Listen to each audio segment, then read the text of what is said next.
She arrived in a crisp cream blazer, smiling like the cameras were her allies. But by the end of the hour, that smile would be long gone, replaced by fire, fury, and the sound of a studio chair being shoved back on live television. No one at Loose Women expected the Duchess of Sussex to lose her composure. No one expected Denise Welch to hold her ground. And certainly no one expected what Meghan said in the final minutes of the segment. This wasn't daytime TV. It was a public reckoning waiting to ignite. The set of Loose Women shimmered with soft lights and the buzz of anticipation. ITV had pulled off a major booking coup. Meghan Markle, the Duchess of Sussex herself, was set to appear for a warm and candid chat. The producers promised a balanced, respectful conversation. But everyone in the building knew when Meghan stepped onto that soundstage, the stakes would shift. Ruth Langsford, ever the gracious host, welcomed the audience with practiced ease. Good afternoon, everyone. We have a very special guest joining us today. She's a mother, a philanthropist, an advocate, and of course, royalty. Please welcome Meghan, the Duchess of Sussex. Applause erupted. Meghan entered with confident steps, waving lightly to the crowd. She wore an ivory blazer over soft beige trousers, hair pinned back in a classic low bun. She nodded at Ruth, then took her seat between panelists Denise Welch, Kay Adams, and Janet Street Porter. "Thank you so much for having me," Meghan added smoothly, her voice velvet and camera-trained. "It's wonderful to be here back in the UK, even if just briefly." Ruth smiled as if aware of the thin ice beneath her guest's words. "We're thrilled to have you. I know your schedule is packed, so we really appreciate your time." The first few minutes were light.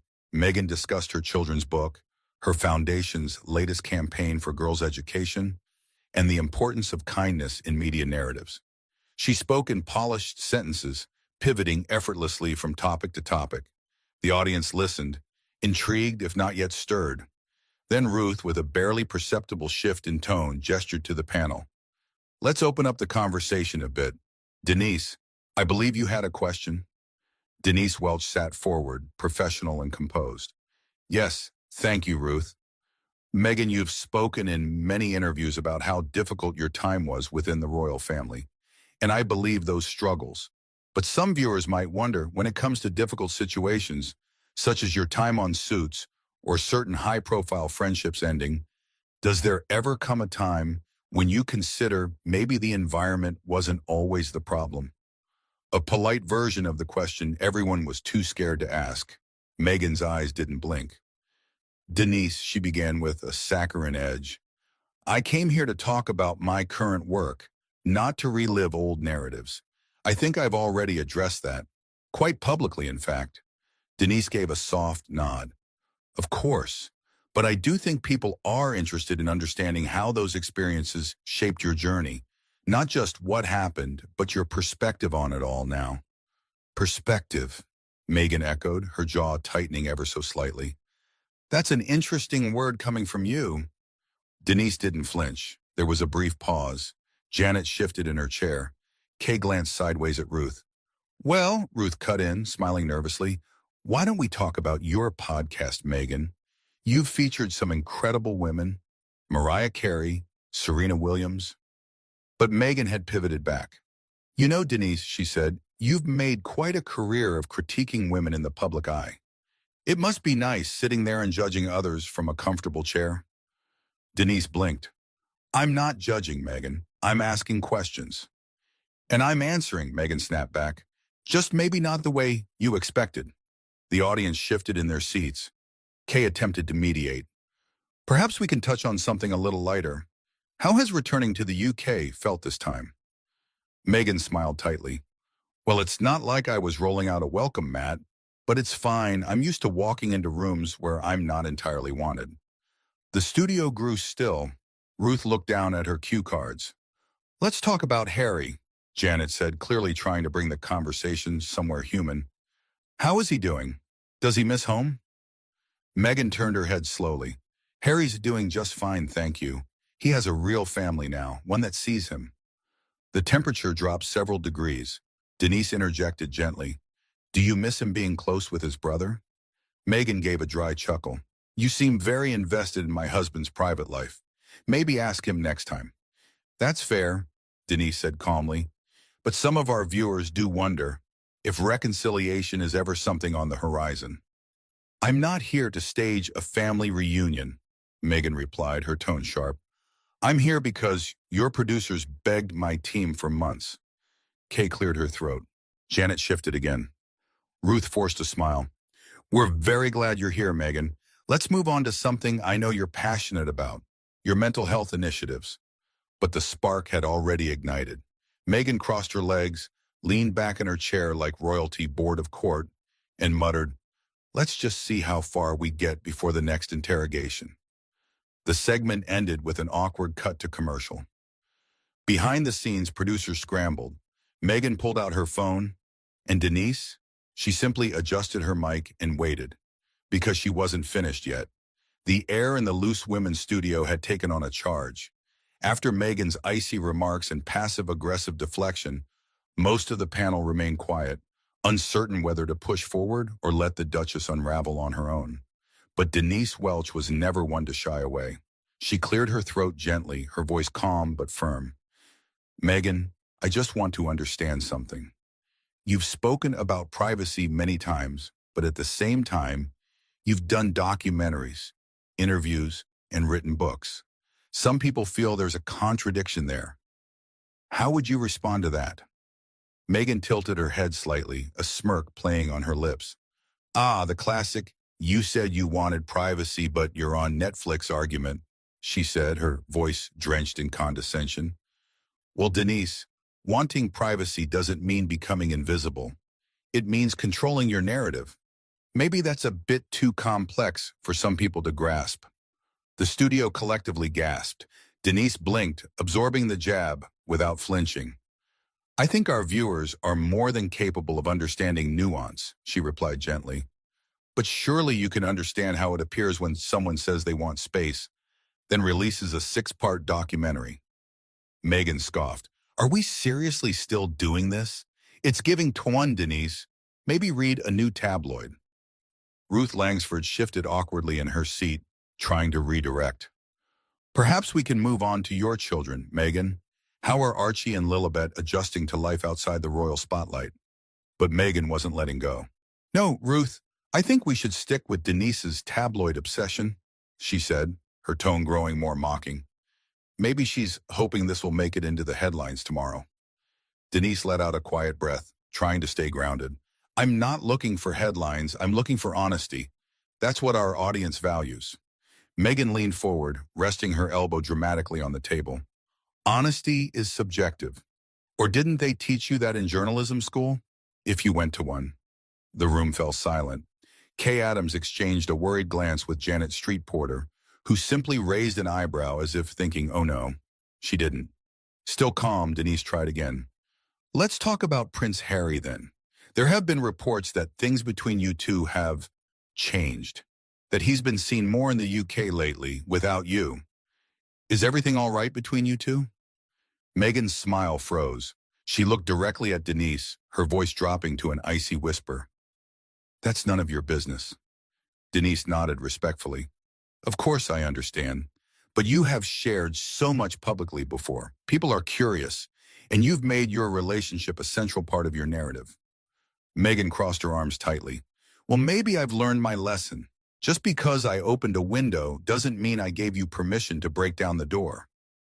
Are you two still together? Denise asked softly, choosing her words with surgical precision. That's all I asked. Meghan's jaw tightened. He's doing what he needs to do. I'm doing what I need to do. We're both adults. That's how healthy people function. But again, thank you for your concern. It was a carefully curated answer, but the tension in her face betrayed more than her words allowed. Ruth stepped in once more. All right, perhaps it's time to focus on your recent work in Rwanda. But Meghan shot back immediately. No, let's finish this little interrogation first. I wouldn't want Denise to feel like she left any meat on the bone. Denise leaned back, her hands gently folded in her lap. I'm not interrogating you, Meghan. I'm trying to understand the inconsistencies. That's part of journalism. Meghan laughed dryly. This is not a courtroom, Denise. You're not cross-examining me on the witness stand. Maybe relax a little. Try being supportive of another woman for once. That hit deep. The studio audience shifted uncomfortably. The tension had moved past awkward. It was now seeping into every word, every pause, every glance. But Denise was a professional. Support doesn't mean blind agreement. Women can hold each other accountable too. Oh, spare me the girl power lecture, Meghan snapped. You've made your career off criticizing other women from that chair. So forgive me if I don't accept your solidarity. Ruth tried again. Let's move to your foundation's work on maternal health, Meghan. But Meghan was laser-focused now, unable or unwilling to let go. No, I'm curious, Denise. Since you seem to know so much about my marriage, about my life, why don't you tell the audience what it's like being in my shoes? What it's like being dragged across continents by royal protocol and then dumped by the same public you tried to help? Denise raised her eyebrows. I never claimed to know what your life is like. But you chose public life. You chose to tell your story, and that means others will respond to it. Not always the way you like. Meghan sneered. Thank you for the lecture. Should I kneel now or wait until you hand me a copy of your autobiography? The mood in the room soured. Even Kay Adams looked like she was silently pleading for someone to step in. Still, Denise continued, softly, respectfully. When you spoke with Oprah, you said your mental health was at risk. That was powerful. It resonated with so many women. But when those same women see you lashing out like this, dismissing questions with sarcasm, it confuses them. That's all I'm saying. Meghan's eyes narrowed. You don't get to police my trauma expression. If I'm fiery, it's because I've been burned. And I'm not here to play nice so you feel comfortable. Ruth gently tried again. Perhaps just a short break. Let's cool off and come back to... But Meghan stood up slightly in her seat, not fully rising but making her dominance felt. I'm perfectly fine, Ruth. I just didn't come here to be picked apart by someone who still thinks wearing Union Jack earrings makes her a patriot. The audience let out a collective, oof. Denise pursed her lips, clearly stung, but refusing to lash back. Look, Meghan, I don't hate you. I don't even dislike you. But I think you've built a world where only your pain matters, where everyone else is just an antagonist in your story. Meghan slowly stood now, for real this time. She wasn't leaving yet, but the posture said it all. To everyone watching, she said with a cold smile, this is what happens when you speak your truth in Britain. You get mocked, minimized, and turned into the punchline of your own trauma. Then staring directly at Denise, she whispered, and they wonder why I left. The studio lights seemed to burn hotter. Meghan Markle remained standing beside her chair, her expression tight and defiant, arms crossed like a wall no one was allowed to climb. She hadn't left yet, but everyone could feel she was one spark away from walking off the set entirely. Denise Welch sat frozen, her hands still folded gently in front of her, every muscle in her body visibly working to restrain something far more volatile. Her lips were tight, but her eyes burned with calm fire. Ruth Langsford tried to rescue the show. Meghan, perhaps we can shift the conversation to your philanthropic work. The Archewell Foundation, your recent initiative on women's access to education. That's something our audience would love to hear about. Meghan didn't look at Ruth. Her gaze remained locked on Denise. Funny, she said with a smirk. You didn't want to talk about that before. You were all quite busy dissecting my marriage and mental health. But now we're suddenly interested in philanthropy? How convenient. Denise inhaled slowly. Kay Adams broke the silence. I don't think anyone here is trying to corner you, Meghan. We just wanted a conversation. Oh, please, Meghan snapped. If you wanted a conversation, you'd treat me like a human being, not a headline. Janet Street Porter muttered under her breath. Well, you certainly make enough of those. Meghan's eyes narrowed. Excuse me? Janet waved her hand. Nothing. Just an observation. Denise finally lifted her chin, her voice smooth but cutting. You know, Meghan, you walked in here asking to be heard. And for the last 20 minutes, that's all we've done. We've listened, even when you dismissed it, mocked us, and questioned our intelligence. At what point does it become clear this isn't a conversation? It's a monologue. The audience reacted with a soft wave of gasps and murmurs. Meghan stepped forward, slowly, each heel click, punctuating her fury. I came here thinking I was sitting with women who understood struggle. Women who'd stand with me, not act like gatekeepers to some outdated idea of British womanhood. Denise calmly uncrossed her legs and leaned slightly forward. And I came here thinking I'd be speaking with someone who wanted a dialogue, not a stage, but here we are. Meghan's tone sharpened. You think I want a stage? You think I enjoy being scrutinized for every breath I take? You're doing a great job acting like it, Denise replied, her voice finally rising, cool and deliberate, like ice melting over flame. Because instead of using this platform to talk about the causes you claim to care about, you've spent it belittling everyone around you. The audience clapped, just once, but loud. Meghan's face flushed, clearly unprepared for the panel and the public to clap against her. Do you have any idea what it's like to be hunted by the press? Meghan snapped. Denise didn't flinch. I do. I lived it too. I've battled mental illness publicly for years. I've buried friends. I've had my own headlines twisted into circus shows. The difference is I didn't weaponize it. I didn't turn it into a brand. Gasps echoed again. Meghan's eyes widened in disbelief. That's disgusting. You're accusing me of profiting off my trauma? Denise looked directly at her. I'm saying, if you want to be seen as real, then stop selling yourself as untouchable. A long silence followed. Meghan turned to Ruth, almost pleading, but still proud. Are you going to let this woman shame me on national television? Ruth was visibly shaken. No one is shaming you, but we are trying to get past the script. Meghan suddenly laughed, but it wasn't humorous. It was sharp, hollow, and full of disbelief. I should have known better than to come here, she muttered. She took a step back toward her chair, as if reconsidering walking off, but instead placed her hands on the backrest and leaned in toward the panel. You know what's exhausting? She asked. Spending your whole life fighting to be heard, only to be told by people like Denise that you're being too loud. Denise didn't hesitate this time. And you know what's exhausting? Watching someone twist every question into a personal attack because they refuse to answer honestly. The tension snapped like a wire. Meghan took one slow step forward and stared down the panel. I hope this was worth the ratings, she said coldly, because I'm done, not just with this interview, but with this entire charade you call journalism. She turned to the audience. Think twice about the people you let define your truth. She didn't wait for a response. Meghan Markle pulled off her mic, tossed it onto the table, and walked off the set without another word. The studio door shut behind her with a soft, final click. Silence. For a long moment, no one spoke, not even the hosts. Then Denise finally exhaled and turned to Ruth. I didn't want it to end like that. Ruth nodded gently. None of us did. The studio air was thick. You could cut the tension with a knife. Meghan Markle stood in the center of the loose women's set, her breath short, her hands clenched into tight, trembling fists. The entire room seemed to hold its breath. Even the cameramen had stopped moving. Denise Welch, still seated, her posture straight and composed, met Meghan's glare with a calmness that only years of media warfare could teach. Her voice, low but firm, sliced through the silence. Meghan, she said carefully, if this is so unbearable, if every question feels like an attack, then maybe this platform isn't for you. That was it. The fuse.